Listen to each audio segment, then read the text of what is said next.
others. Thank you. I'm grateful. Let me look. Everybody who has spent the last 5 minutes listening to Hopeson, everything you've said is not true. Please, Hopeson, this is national television. Did I say it's local? Please. Did I say it's local television? The amount of allegations and things you've said, please. Do you know the total amount of institutions that were closed down during the banking cleanup? Do you know?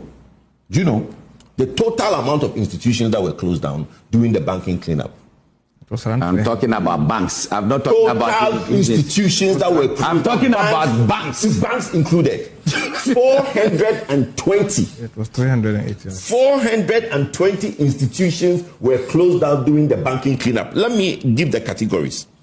The categories included 9 banks, 23 savings and loans, 347 microfinance companies, 39 microcredit, and 1 remittance company were closed down during the banking sector cleanup.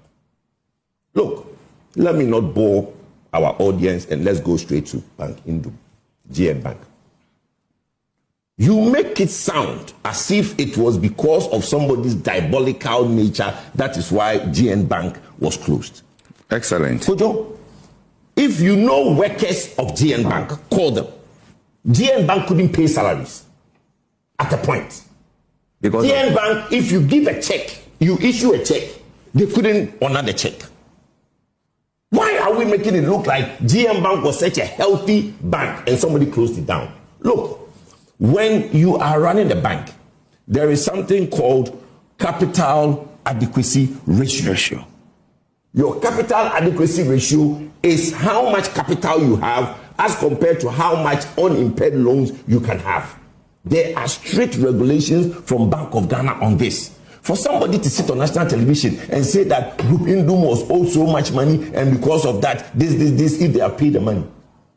The minimum capital at the time, he was a bank. Group Indum was a bank. Then he couldn't meet the minimum capital. How much was the minimum? 400 million. The government is 2.8 billion. But you see, let me explain something to you. You see, when you have depositors' money, the money that you give out to people as a loan is not your capital. There's a difference. That's a thing you don't know. You, the owner, there is something called tier 1 capital and there's tier 2 capital.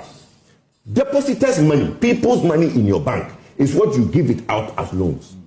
When you started the bank, you started off with your own money. You cannot use, even if they paid him all that money, he couldn't use that money as his capital because it's not his money. And you pay the... No, please, let's stop that. Let's stop that. No, let's stop. No, how? The capital ratio, the reason people said the bank was insolvent was that the owner of the bank needed to have a certain number of base capital. When you make losses year on year, it reduces your capital. That is why you heard last 2 months when we were talking about negative equities in Bank of Ghana, because the shareholders' money, the owners' money has been eroded and jetly now this just started ijano. I see. It's like you go to a shop. Somebody has a shop sitting there. The person started the shop with, let's say, 100,000 Ghana cedis. But Odin call for 1 billion. Shop in Siho, and Yomagum, but Osha a car day. Now Osha in Jetria, the amount of money he owes is more than his capital. The shop is there, but it's insolvent.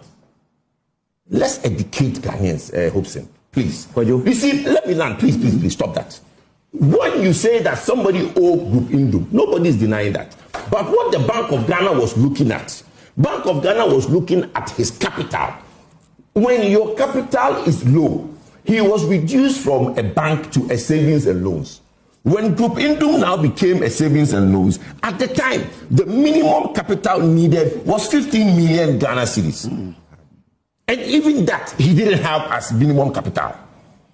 Which one? The 15 million. For what? For the minimum capital when he became a savings and loans. Okay.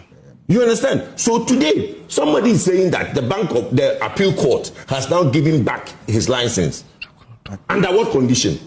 So are you telling me that, oh, he's going to open a bank at Winneba? Fine. But under what conditions? Is it under the new 50 million requirement or under the old requirement of 15? Existing banks, which are savings and loans, are per the Bank of Ghana regulations, are supposed to get to 50 million Ghana cedis by December 2026. Does Group Indum has 50 million Ghana cedis minimum capital? New entrants, if you're a new entrant coming into the bank, you are supposed to have 100 million Ghana cedis. Nobody is against Group Indum having a bank. But you see, the court can make a ruling, but the court cannot give you a license. Because licenses come with speculation. Licenses come with money.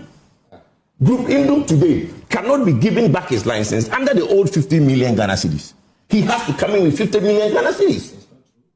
Restore. He said restore. My brother, when your license is restored, it's restored. Every license has a condition.